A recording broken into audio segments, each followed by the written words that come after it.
बहुत बहुत स्वागत, नमस्कार आप सभी का एट की फाइट में। मैं रविंद्र सिंह आपके साथ और आज का मुद्दा एट की फाइट का हिंदुओं पर बयान, मोदी का प्रहार।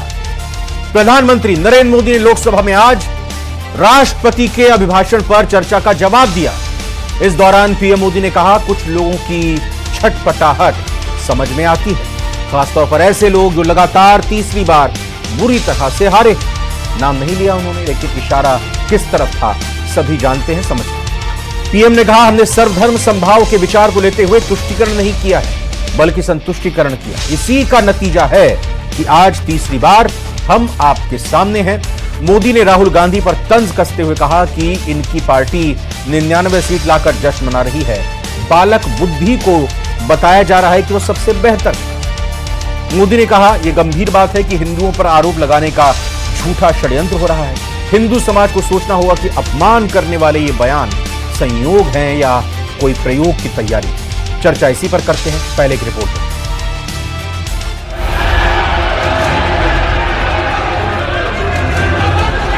कांग्रेस ने झूठ को राजनीति का हथियार बनाया।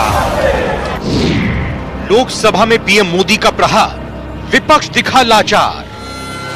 कल जो हुआ है वो गंभीरता से लिए बिना संसदीय लोकतंत्र को हम रक्षित नहीं कर पाएंगे।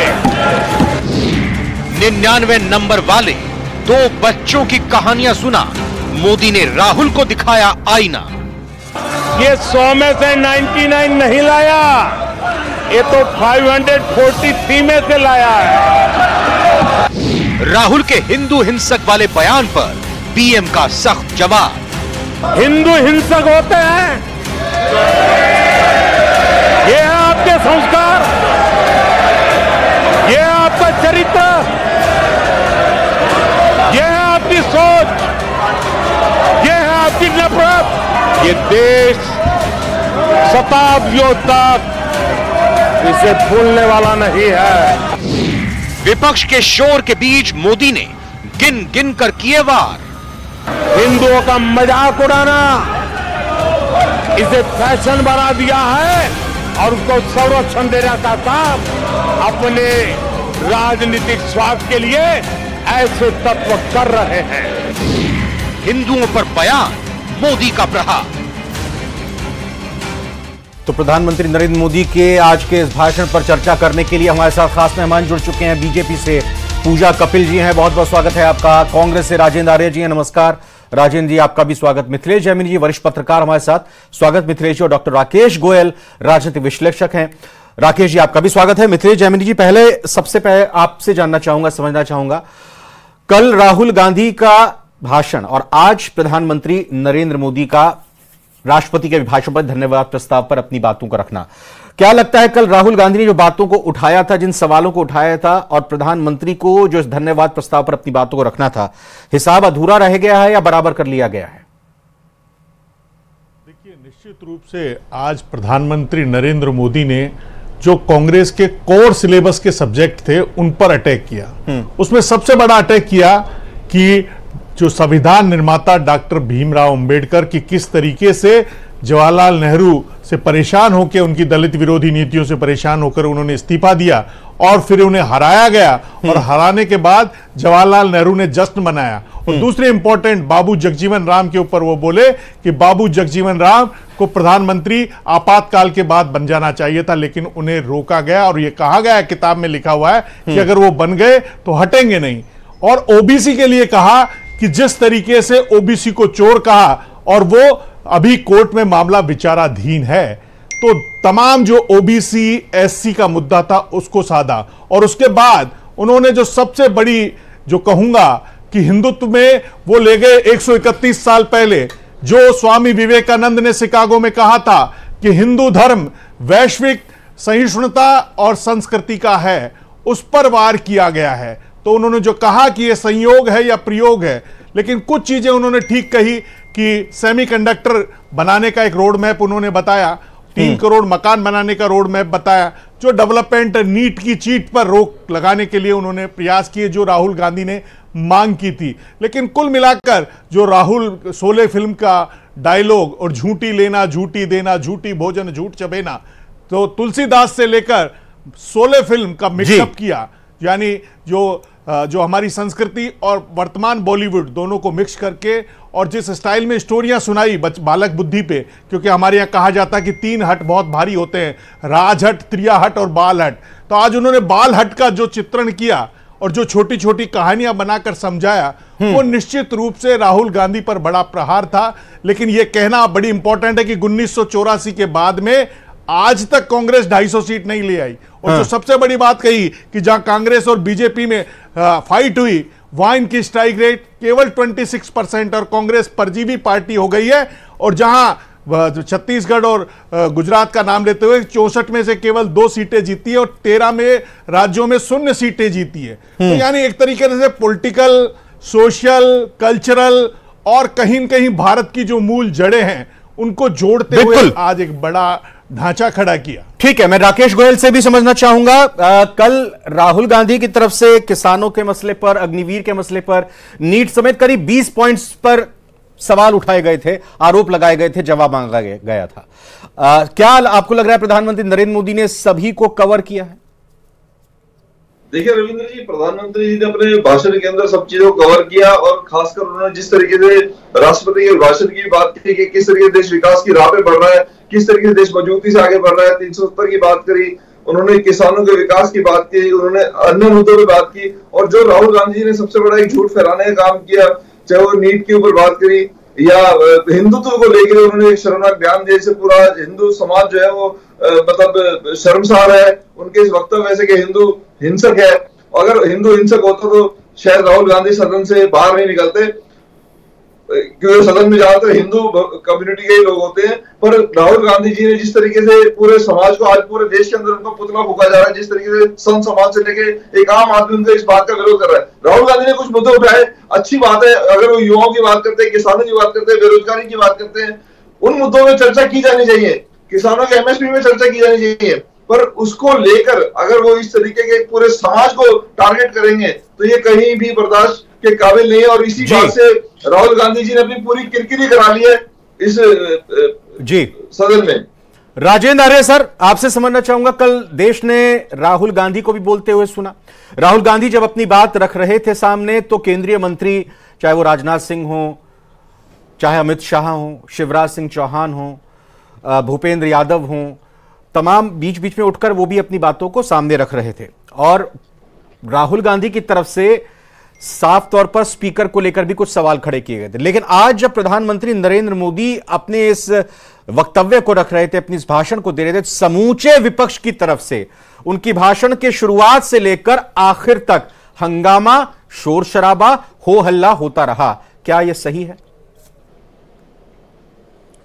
देखिए रविंद्र जी, पीएम संसद की गरिमा को नहीं समझते हैं, ना ही अपने पीएम पद की गरिमा को समझते हैं। वो संसद का जो कीमती समय होता है उसमें वो किस्से कहानियां कहकर संसद का भी समय जायज करते हैं और देश की जो 140 करोड़ जनता है उसका भी अपमान करते हैं। वो संसद के अंदर चुने हुए जो उनसे भी ज्यादा वोटों से और 2-2 लोकसभा क्षेत्रों से जीते हैं, उस व्यक्ति को, सांसद को, लोकसभा में जो नेता प्रतिपक्ष है उसको वो बचपना या बचकाना या बालक कहते हैं। तो इससे ज्यादा शर्मनाक बात प्रधानमंत्री जैसे बड़े पद पे बैठे व्यक्ति के लिए हो नहीं सकती। आज हम जिस बात के लिए डिबेट कर रहे हैं, कल जो राहुल गांधी जी का वक्तव्य था, उन्होंने कहा था कि हिंदू हिंसक नहीं हो सकता, पर भाजपा 24 घंटे हिंसक रहती है, नफरत फैलाती है। पीएम गलत बयानी करते हैं, उनको माफी मांगनी चाहिए। सदन के पटल पे पहली दफा पीएम झूठ नहीं बोले, चाहे लोकसभा की बात हो चाहे राज्यसभा की बात हो, पीएम का ट्रैक रिकॉर्ड है। आप कहेंगे तो एक एक करके आपको लगातार एक एक झूठ का उनका मैं बता सकता हूं। रही बात राष्ट्रपति के अभिभाषण की, तो उसमें भी तमाम बातें झूठ बोली गई, किसानों को लेकर, एमएसपी को लेकर, रोजगार को लेकर, मणिपुर को लेकर, ऐसी ऐसी बातें बोली गई, नीट को लेकर कोई चर्चा नहीं की गई। अग्निवीर को लेकर इनके जो भाजपा के नेता हैं राजस्थान में और खासकर हरियाणा में कहते हैं कि अग्निवीर की वजह से भाजपा के प्रत्याशी आ रहे हैं। अरे थोड़ी तो शर्म करो, आपके लोग जो चीज मान रहे हैं उसके लिए आप अपनी पीठ थपथपा रहे हो। जो सेना का शौर्य का अपमान कर रहे हो, सेना के शौर्य से जो शहादत होके आ रहा है, माइन फटने से हो रहा है, उसको आप घर भेज देते हो और कोई शहीद का दर्जा नहीं देते हो। कितनी मतलब आप अपने लिए तमाम चीजें रखते हो, पेंशन भी रखते हो और हर कार्यकाल के बाद पेंशन बढ़ाते जाते हो, और मतलब अग्निवीर के लिए और कर्मचारियों के लिए आपके पास कुछ है नहीं। भाजपा का दोगला चरित्र मैं बताता हूं। भाजपा ने कांग्रेस को परजीवी कहा, मैं आपको बताना चाहता हूं परजीवी कौन है वास्तव में। 1980 के अंदर भाजपा बनी, उससे पहले भाजपा नहीं थी, पता है आपको? जनसंघ था। जनता पार्टी को खा गई भाजपा पूरा का पूरा, उसके बाद में बीजेडी को खा गई, मतलब उड़ीसा के अंदर बीजेडी को खा गई। इसका डिबेट से क्या ताल्लुक है जो आप ये इतिहास बता रहे हैं बीजेपी का? सुनिए ना, मैं आपको क्या कर रहा हूं। प्रधानमंत्री ने कहा ना कि कांग्रेस ही परजीवी पार्टी रहेगी, तो परजीवी कौन है? देखिए, महाराष्ट्र के अंदर शिवसेना को खा गई पूरा का पूरा, पंजाब के अंदर श्रोमणी अकाली दल को खा गई, इनेलो को खा गई। भाजपा का चरित्र जिसके भी साथ गई उसको खत्म। और फिर मैं बता रहा हूं 240 है भाजपा, लेकिन इसी कार्यकाल के अंदर जेडीयू को भी तोड़ेंगे ये और टीडीपी को भी तोड़ेंगे। हमकार ये जितने भी छोटे मोटे हैं ना, कांग्रेस को, तो ये आपके कांग्रेस को छोड़ेंगे। कांग्रेस के सुनिए, कांग्रेस को तोड़ेंगे नहीं। ईडी इनकम टैक्स का बहुत जोर लगाया, लेकिन हमारे नेता को तोड़ नहीं पाए। अब मैंने इत्मीनान से सुना आपको, जरा पूजा कपिल को भी सुनता हूं, पूजा कपिल से भी जवाब लेता हूं। पूजा अभी सुन लीजिए, बात पूरी नहीं है। एक मिनट पूजा जी, एक मिनट जरा एक बार इनको कंप्लीट करने दीजिए। राजेंद्र जी जल्दी कंप्लीट कीजिएगा, जल्दी। मोदी राज में भ्रष्टाचार चरम पर है। एयरपोर्ट की छतें टपक रही है, पुल गिर रहे हैं, मंदिर के जो राम पथ है वो पहली बार इसमें ढह जाते हैं, राम मंदिर की छत टपक रही है। और मैं बताऊं, देश के अंदर जो G20 के लिए अभी आपने जो सबवे बनाया था प्रगति मैदान में, वहां पे क्या हालत हुई। प्रधानमंत्री को शर्म नहीं आती बात करते हुए कि जिस जगह जाके फोटो खिंचाते हैं वहां पे अगर बदहाली होती है तो वहां जाके भी खड़ा होना चाहिए। पूजा कपिल, अब आप जवाब दीजिएगा, किससे कहानी सुनाई जाती है प्रधानमंत्री की तरफ से? बालक बुद्धि कहा, अब सुन लीजिए राजेंद्र जी, अब उनको जवाब देने दीजिए। जिस नेता बालक बुद्धि कहा, परजीवी कांग्रेस नहीं, परजीवी तो बीजेपी है, बताइए। सबसे पहले तो मैं याद दिलाना चाहूंगी मेरे साथी प्रवक्ता जी को कि देश की जनता ने जिसको बहुमत देकर और एनडीए को पूर्ण बहुमत देकर तीसरी बार चुना है, ये उस नेता, अब ये बीच में नहीं बोले, राजेंद्र जी प्लीज, ये गलत बात है। राजेंद्र जी प्लीज, ये गलत बात है। मैंने पूरी बात सुनी है। जिसको जनता ने चुना है, जनता को आप क्या जनता को बेवकूफ बता रहे हो? क्या आप इस देश के लोकतंत्र को गलत बता रहे हो? पहले तो मैं इनको जवाब दे रही हूं, तीसरी बार के लोकतंत्र में चुने गए जनता के आशीर्वाद प्यार स्नेह से चुने प्रधानमंत्री हैं, जिन पर ये आरोप लगा रहे लगातार। और बिल्कुल सत्य है, आज भूल रही है कांग्रेस और कांग्रेस का नेतृत्व। आज राहुल गांधी जी प्रधानमंत्री अयोध्या में लड़के दिखाते तो सही, नेता प्रतिपक्ष अयोध्या में प्रधानमंत्री को हिंदू ही हरा देते। जिन हिंदुओं की बात करते हैं, हिंदुओं ने प्रधानमंत्री को वोट नहीं दिया।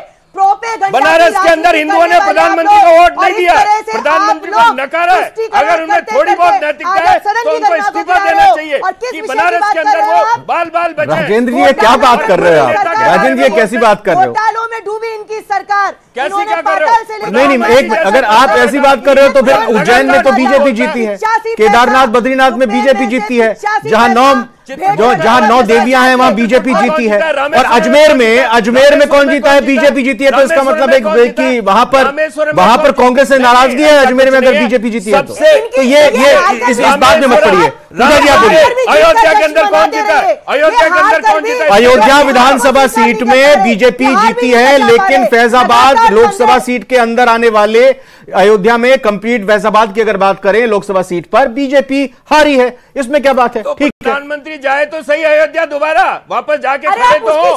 जो मंदिर टपक रहा है, पानी भर गया वहां पे, रामपथ के गड्ढों में जाके खड़े तो हो, दिखे तो सही, अपनी हालत देखे तो सही, वहां जाके गड्ढों के अंदर उतर के बताए तो सही। अपनी राजसी पोशाकें पहन के घूमते हैं, अयोध्या के रामपथ पे जाके देखे कि कैसे आपने देश को बट्टा लगाया। 800 करोड़ रुपया। पूजा कपिल जी एक बात राजेंद्र जी ने कही थी। राजेंद्र जी देखिए आप सही नहीं कर रहे। देखिए मैं भी शांत था जब आपसे सवाल पूछे थे, और पूजा जी ने भी, बाकी हमारे 2 मेहमानों ने भी कुछ नहीं कहा था। मैंने बीच में एक दो क्रॉस क्वेश्चन आपसे जरूर किए थे, लेकिन अब आप बीच में पूजा जी सुनिए, राजेंद्र जी ने कहा कि बाल बुद्धि जैसे शब्द का इस्तेमाल एक ऐसे सांसद नेता प्रतिपक्ष के लिए जो कि खुद प्रधानमंत्री के ज्यादा वोटों से जीत के आए नहीं बोलना चाहिए।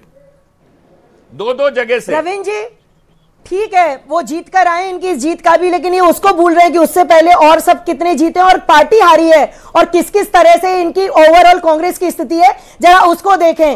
दूसरी बात, ये बिल्कुल ये उनका जो उदाहरण है, आप एक इतनी बड़ी आबादी को, हिंदू आबादी को हिंसक का आप बात करते हो, हिंदू आबादी को हिंसक नहीं कहा, गलत बात नहीं चलेगी। सिर्फ भाजपा को हिंसक का है, भाजपा को हिंसक का है, भाजपा हिंदुओं की ठेकेदार नहीं है, प्रधानमंत्री हिंदुओं के ठेकेदार नहीं है, प्रधानमंत्री और भाजपा हिंदुओं के ठेकेदार नहीं है। मैं भी हिंदू हूं, मुझे गर्व है, लेकिन मैं प्रधानमंत्री को ठेका नहीं देता हूं कि वो हिंदुओं की बात करे। प्रधानमंत्री हिंदुओं की बात करने के लिए नैतिक आधार खो चुके हैं। ठीक है, चलिए शांत हो जाइए आप दोनों। मिथिलेश जैमिनी, आप लोगों में थोड़ी हो ना। मिथिलेश जैमिनी जी, जो आगाज हुआ है संसद के इस 18वीं लोकसभा के सत्र का, अब आगे देखें क्या हाल होता है, बताइएगा जरा। देखिए, निश्चित रूप से पहली बार नेता प्रतिपक्ष 10 साल में मिला है, लेकिन जो प्रधानमंत्री ने एक बहुत बड़ी बात कही, जो राज्यसभा में कही कि मैं मुख्यमंत्री रहा और देश में उस समय कांग्रेस की सरकार थी और मेरे यहाँ प्राकृतिक आपदा हुई और मेरे से कहा गया कि प्रधानमंत्री विजिट करेंगे, लेकिन बाद में ऊपर से मना कर दिया गया और वो अपना हवाई जहाज वहां से उड़ाकर कर्नाटक ले गए।